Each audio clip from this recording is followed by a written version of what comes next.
Hello, everyone. Welcome back into Module 4 and welcome to Lesson 3 Cultivating a Community Around Your Brand.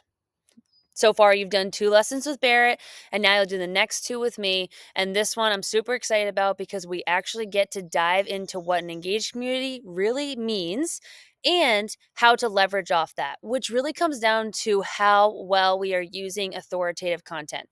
So let's dive in. So, what it means to build a supportive community of customers around us, this happens through engagement. So, a lot of people often think that this means the engagement of what other people are doing, when really it means engagement from us. Social media is social for a reason. The algorithm, Instagram, whoever you want to call it, Meta, whatever, they want you to engage. You need to start engaging if you want your algorithm or your reels or your content to spread from those that have already chosen to follow you to those who you would like to bring in.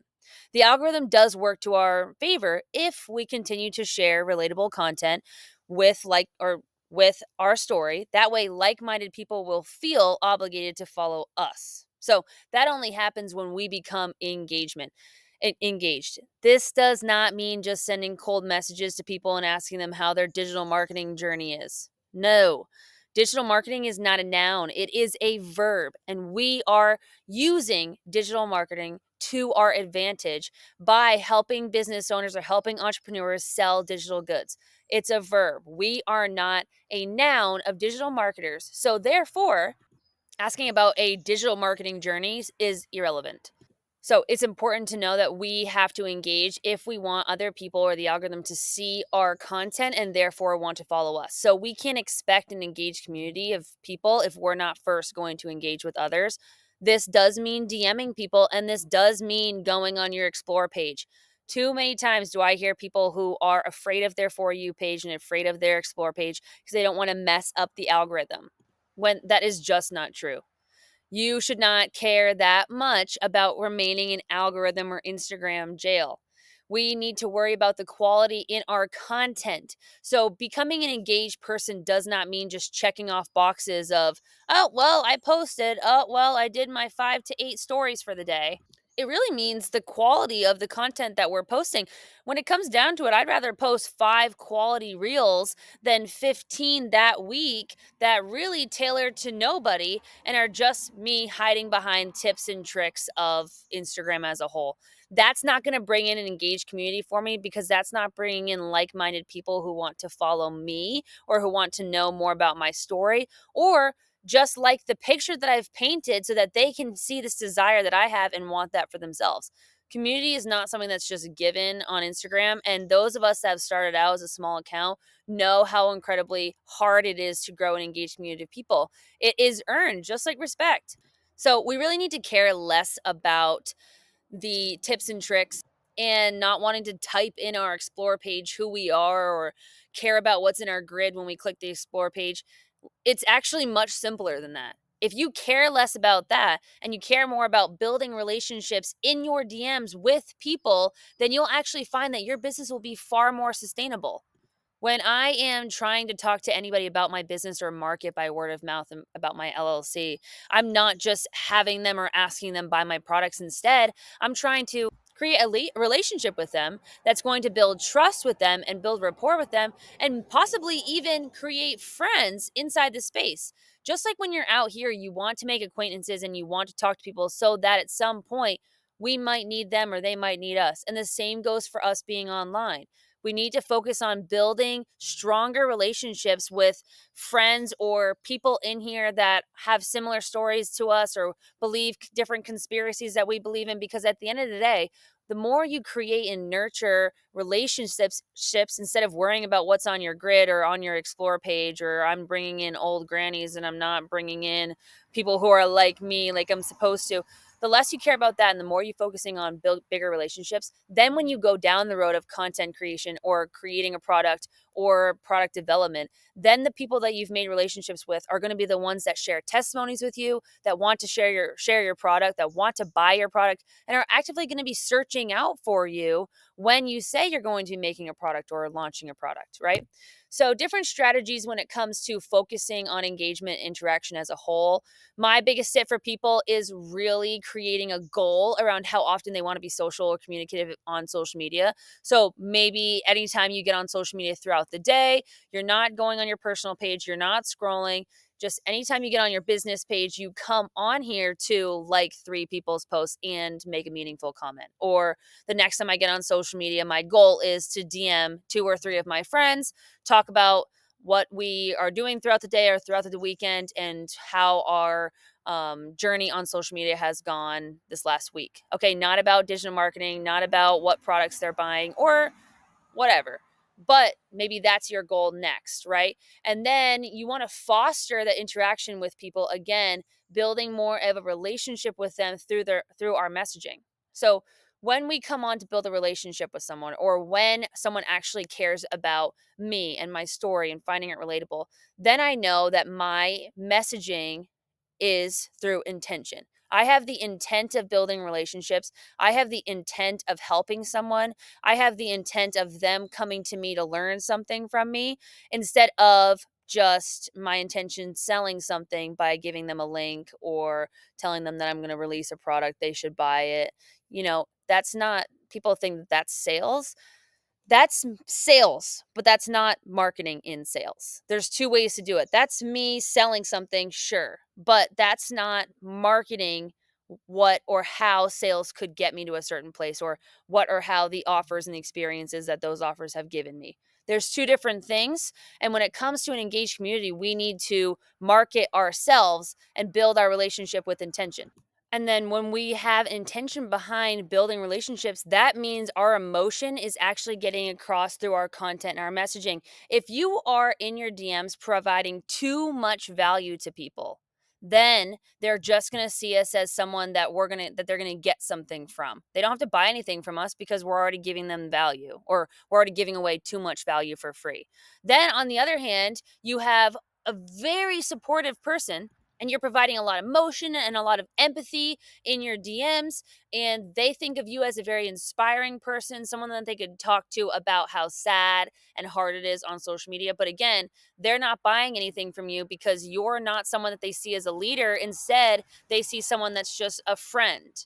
So it's a balancing act in the digital marketing space, or in the online marketing space in general. You need to know when to provide value and when to give away certain things, or how much I can give away for free, right? And then on the other side, we need to know how much of our emotions getting across on screen, because I can't be the inspiring person that no one buys from.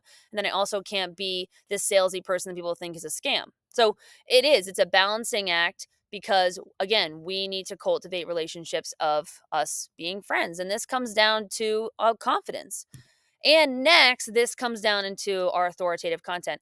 Now, after we've built this community of people, after we've grown, let's say we're in season 1 of our TV show, we're in the TV show, we're the main star, we're the character, and everyone else around you that's looking at your content or you're talking about in your DMs is characters in your TV show, right?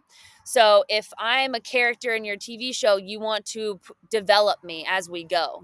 There's always a climax, there's always a path where we watch the character go through seasons of events or whatever. So the more I tell about the characters, more I tell about me, the more I'm going to grow an engaged community of people that are like-minded with me. That's season 1, right? Now, this next slide, now we're leveraging our community. We've grown, we've attracted a community of people that are like minded to us. So now we have to leverage that and use authoritative content to support our sales and grow our revenue and continue to grow our brand, right? So now that we have this engaged follower count, we're going to limit our free value, because again, we want to treat us as leaders. We want to treat our products and our offers as the gold that they are. So we want to balance the free value that we're giving away, because I'm going to vaguely say something, but because I built a relationship with this person, they're going to know that they need what I have. They need information from me because I have their best interests in mind. And all of my messaging has been with pure intent to help and serve, right? And to not sales, but to serve, right? So now we start using authoritative content to nurture the following base we already have, because we want to be the person that they want to buy from.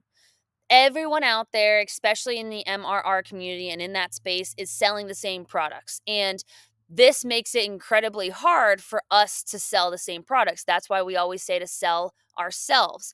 Now, when it comes down to authoritative content, that is me telling my followers that I have just gained, the community of people that I've just gained, telling them that I'm the person they want to buy the so and so product from. They don't want to just buy the product, they want to buy from me because I'm going to offer a certain experience with the product or a desire with that offer that I have that they want from me. Or I've become the desire or the person that they want to be or the business that they want to have because I have transparently and honestly shared this journey and they relate to it. So they want to buy from me a product that other people are selling, a product that other people have, but they want it from me. So that's where that authoritative content is going to make the switch for us, and it's going to help nurture the audience we already have. So the authoritative content is going to almost force this nurtured base that we have, this engaged community that they have of the problems they have, but only we can give them this solution. We are the only ones. We're the ones that they want because we've served them before, so they're going to come back to us. And when you make authoritative content, this authoritative content is almost always aligned with your online business and the journey that you've taken to get there. Maybe you've done something in the past surrounding your business and now you're doing this, or maybe you've tried that tip and trick someone else said and it didn't work for you, so now you're doing this. And almost always the authoritative content is paired with the here's why. Here's why posting 3 times a day is hurting your growth, and here's why I stopped. Or here's why sharing my story actually led to 13,000 followers in one reel. Or here's why using to learn my voice and my content allowed me to be the most authentic and confident self that I've ever been. There's almost a reasoning that's going to be shared by you in the caption because you have nurtured this relationship with them before that now they search and trust the opinion that you have. That's where that authoritative content comes into play. And that's what's going to help leverage your community into sales in your stories, in your reels, in your captions. All of these are going to be linear based off something you've already said. So now you get to increase your sales based on the confidence and the leadership you've stepped into based on your authoritative content. Right. So, we're going to talk about that a little bit more now, the authoritative and the authentic content as we head into product development. And then that'll be our last lesson in module 4. Then we'll head into module 5 and look at more techniques and strategies in depth to leverage the confidence you've now worked hard to create. But that was a lot. That was incredibly important to learn, is how to really grow and kind of engage with this community of people that you want to come into your store, into your business, and how I can now use that community I've built and step into season 2 of my TV show and use my authoritative content and use me to sell my experiences and my offers instead of selling a product or a type of course or whatever it is. I need to sell me, and my authoritative content is going to cause that leverage of sales to happen. All right, so step into the lesson 3 workbook and then head right over to lesson 4 with me on product development.